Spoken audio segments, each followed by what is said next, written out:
आपण बघितलं तर जी मुंबई आहे, पुणे आहे किंवा अशा प्रकारची जी मेट्रो शहरं आहेत, त्यांकडे जो खेड्याकडचा माणूस आहे, तो मोठ्या आशेने बघत असतो किंवा जे उच्च शिक्षित तरुण आहेत, ज्यांच्याकडे चांगल्या प्रकारचं शिक्षण आहे, चांगल्या प्रकारच्या डिग्री आहेत, त्या तरुणांना एक उत्तम संधी किंवा एक उत्तम जीवनामध्ये करिअर करण्याची जी ही ठिकाणं आहेत, त्याकडे ते नेहमीच बघत असतात. आपण बघितलं तर नुकतंच कल्याण जे मुंबईच्या जवळचंच मोठं शहर आहे. या कल्याण शहरामध्ये अ, मद्यधुंद अवस्थेत म्हणजे दारू प्यायलेल्या अवस्थेत एक पोलीस आणि एक वकील आणि तो न्यायालयाचा परिसर यामध्ये या दोघांमध्ये अतिशय तुंबळ अशी हाणामारी झाली. आणि आपण बघितलं तर त्या अवस्थेत असणाऱ्या पोलिसाला त्या वकिलाने जे आहे ते केवळ गाडी बाजूला काढ एवढं सांगितलं आणि त्या दोघांमध्ये एवढी तुफान मारामारी झाली की अतिशय एकमेकाला एवढी मोठी इजा झाली की तिथल्या लोकांनी अक्षरशः धाव घेतली आणि काही वेळानंतर या दोघांनाही बाजूला करण्यात आलं. हा जो व्हिडिओ आहे तो या ठिकाणी करण्याचं एक विशेष असं कारण आहे. कारण बऱ्याच ठिकाणी आपण बघतो जे पोलीस आहेत, जे वकील आहेत, ते नेहमीच एक सामाजिक भान किंवा एक समाजाचं रक्षक या दृष्टीने बघितलं जातं. ज्यावेळी सामाजिक जीवनामध्ये वेगवेगळ्या प्रकारच्या गोष्टी घडतात, ज्या अतिशय खुनाच्या असतील किंवा वेगवेगळ्या न्यायालयीन गोष्टी असतील किंवा एखाद्या गरीब व्यक्तींची बाजू घेत असताना जे वकील आहेत ते नेहमीच त्यांना न्याय द्यायची भाषा करत असतात किंवा तशा प्रकारची त्यांची जी धडपड आहे, धावपळ आहे, ती समाजामध्ये आपणाला दिसून येत असते. आणि म्हणून जे वकील आहेत त्यांना या समाजामध्ये अतिशय उच्च किंवा जे समाजामध्ये असलेलं जे स्थान आहे, त्यांच्याकडे असणारं कायद्याचं जे शिक्षण आहे, या कायद्याच्या शिक्षणातून ते प्रत्येक व्यक्तींना अशा प्रकारे न्याय द्यायचं काम करत असतात. वकिलांचा जर उद्देश आपण बघितला तर जे भारतीय संविधान आहे त्या संविधानाच्या माध्यमातून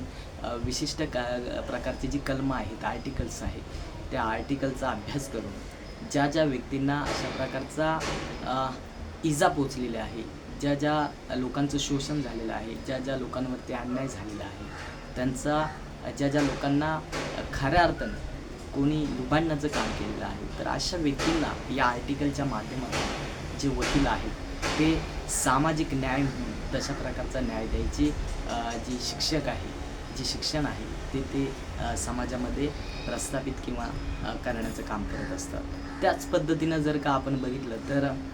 जे पोलीस आहेत ते पोलीस देखील आपण बघितलं तर एक पोलीस घडण्यासाठी किती प्रकारच्या ज्या व्यथा आहेत, किती प्रकारचे जे कष्ट आहेत, किती प्रकारच्या हाल यातना ज्या आहेत किंवा किती प्रकारचं शारीरिक मर्यादेतून किंवा जे शारीरिक ज्या कसोट्या आहेत त्याच्या माध्यमातून ज्या मानसिक कसोट्या आहेत आणि आपण बघितलं तर कायद्याचं जे बंधन आहे आणि अभ्यास या संयुक्त माध्यमातून एक पोलीस नेहमीच समाजामध्ये घडत असतो. आणि म्हणून एक वकील आणि एक पोलीस या दोघांमध्ये झालेली जी ही भांडणं आहे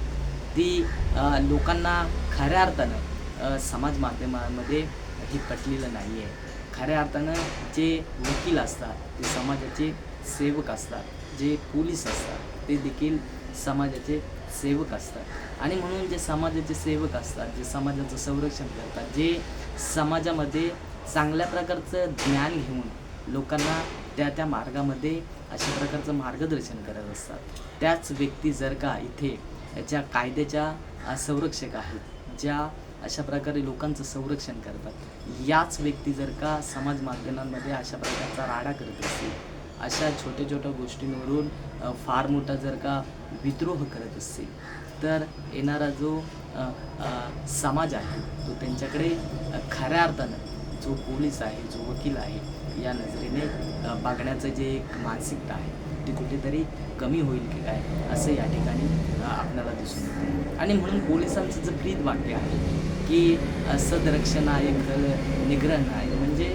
जे चांगले आहे, जे सत्पुरुष आहेत, जे जीवनामध्ये कुशल काम करतात, अशा व्यक्तींना जो समाज व्यवस्थित चांगल्या ठिकाणी राहतो, जो दुसऱ्यांचा रिस्पेक्ट करतो, अशा लोकांचं, अशा समूहाचं, अशा समाजाचं, अशा देशाचं, अशा भारताचं नेतृत्व किंवा संरक्षण किंवा ही सुरक्षा द्यायचं काम या ठिकाणी पोलीस नेहमीच करत असतात. आणि खलनिग्रहण आहे म्हणजे अशा प्रकारच्या व्यक्ती ज्या समाजामध्ये वाईट काम करतात, अशा प्रकारच्या व्यक्ती ज्या समाजामध्ये खून करतात, दरोडे करतात, वेगवेगळ्या प्रकारच्या नाहक फसवणुकीच्या त्या गोष्टी करतात, त्या लोकांच्या वरती नजर ठेवणं किंवा त्यांना दमनमध्ये ठेवणं आणि त्यांना समाज माध्यमामध्ये चांगल्या प्रकारच्या समूहामध्ये किंवा चांगल्या प्रकारच्या वाटेमध्ये किंवा जीवनाचा जो चांगला भाग आहे कुशल कर्माकडे घेऊन जायचं काम वेगवेगळ्या कायद्यांच्या माध्यमातून पोलीस करत असतात. आणि म्हणून जे पोलीस आहेत, जे वकील आहेत, ते समाजाचा आरसा आहे. अशा प्रकारच्या गोष्टी जर का समाजामध्ये हे लोक घडवत असतील तर न्यायव्यवस्थेवरचा जो विश्वास आहे, एक पोलीस असणाऱ्या व्यक्तीवरचा जो विश्वास आहे, एक न्याय मिळवून देणाऱ्या व्यक्तींमध्ये आणि ज्या लोक या समाजाला संरक्षण देतात, या लोकांवरचा जो विश्वास आहे तो या ठिकाणी उडून जाईल. आणि म्हणून कल्याण या ठिकाणी घडलेली जी गोष्ट आहे, अशाच बऱ्याच प्रकारच्या गोष्टी समाजामध्ये घडत असतात. काही गोष्टी आरशाच्या मागे असतात, काही गोष्टी आरशासमोर येतात, काही गोष्टी समाज माध्यमांमध्ये येतात. आणि अशा प्रकारच्या गोष्टी ज्या वेळेला आपल्याला समजतात त्यावेळी मनाला अतिशय हुळहुळ लागते की एक वकील जो इतरांची बाजू ऐकून त्यांना न्याय द्यायची भाषा करत असतो, एक पोलीस तो अशा प्रकारचा अभ्यास करून, त्याची कष्ट करून किंवा वेगवेगळ्या स्पर्धा परीक्षांच्या माध्यमातून जो समाजाला संरक्षण द्यायचं काम करतो, अशा व्यक्तींमध्ये झालेली जी हाणामारी आहे ती समाजाला कुठेतरी काळिमा फासणारी आहे. ही महाराष्ट्रामध्ये अशोभनीय अशी गोष्ट या ठिकाणी घडलेली आहे. आणि म्हणून ही संरक्षण, जी सुरक्षा देतात, जे न्याय व्यवस्था आहे, त्यांच्यामध्ये झालेला हा जो राडा आहे तो खऱ्या अर्थानं शांती निर्माण करण्यापेक्षा शांती भांग पिऊन अशा प्रकारे अशांती निर्माण करतो की काय, अशा प्रकारची दाटशंका समाजामध्ये निर्माण व्हायला लागलेली आहे. आणि म्हणून हे जे चित्र आहे ते कुठेतरी सुधारेल आणि खऱ्या अर्थाने जे पोलीस आहेत, जे सुरक्षा देतात, जे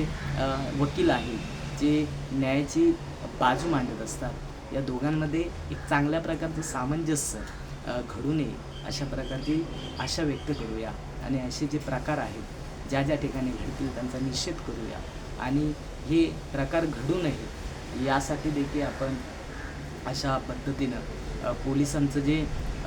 ट्रेनिंग आहे, कारण पोलिसांना एक विशिष्ट प्रकारचं नीतिमत्तेचं किंवा जे वकील आहेत त्यांना देखील एक न्यायव्यवस्थेने विशिष्ट प्रकारची शपथ दिलेली आहे की मी माझ्या जीवनामध्ये कोणत्याही प्रकारचं जे आहे ते वाईट कृत्य करणार नाही, या देशाला चांगल्या प्रकारची सुरक्षा, चांगल्या प्रकारचा न्याय द्यायची प्रतिज्ञा या दोघांनी देखील देशाच्या सेवेसाठी घेतलेली आहे. आणि म्हणून अशा प्रकारची जी कृत्य आहे आपल्या मनामध्ये मन विकसित करणे किती महत्त्वाचं आहे. आणि म्हणून आपल्या मनाला जर का अशा प्रकारे छोट्या छोट्या गोष्टींवरून जर का आपल्याला भांडावंसं वाटत असेल, अशा प्रकारची कृती आपल्याकडून होत असेल तर मनाला किती समजावणं ही काळाची गरज झालेली आहे. आणि म्हणून असं म्हणतात की मन चंगा तो कटवतो मी गंगा. ज्यानं आपलं मन नियंत्रणात ठेवलं, ज्यानं आपलं राग नियंत्रणात ठेवला, ज्यानं आपला द्वेष, आपला अहंकार, आपलं पद याच्यावरती आपल्या नियंत्रणात ठेवलं, तो माणूस जो आहे आपल्या जीवनामध्ये सक्सेस होतो. तो जो माणूस जो आहे तो आपल्याला स्वतःला न्याय देतोच, पण त्याचबरोबर तो इतरांना देखील खऱ्या अर्थानं न्याय देतो. आणि म्हणून मित्रांनो, आपला राग असेल, आपला द्वेष असेल, आपला मोह असेल, आपला अहंकार असेल, आपलं पद असेल, याच्या माध्यमातून आपलं वैयक्तिक नुकसान होणार नाही. त्याचबरोबर समाजाचे आपण एक समाज घटकाचा आपण एक भाग आहोत आणि त्या कृत्यामुळं समाजाचं देखील नुकसान होणार नाही. आपला देश असेल, आपली वाडी असेल, आपला गाव असेल, आपला संपूर्ण परिसर असेल, तो आपल्या मुले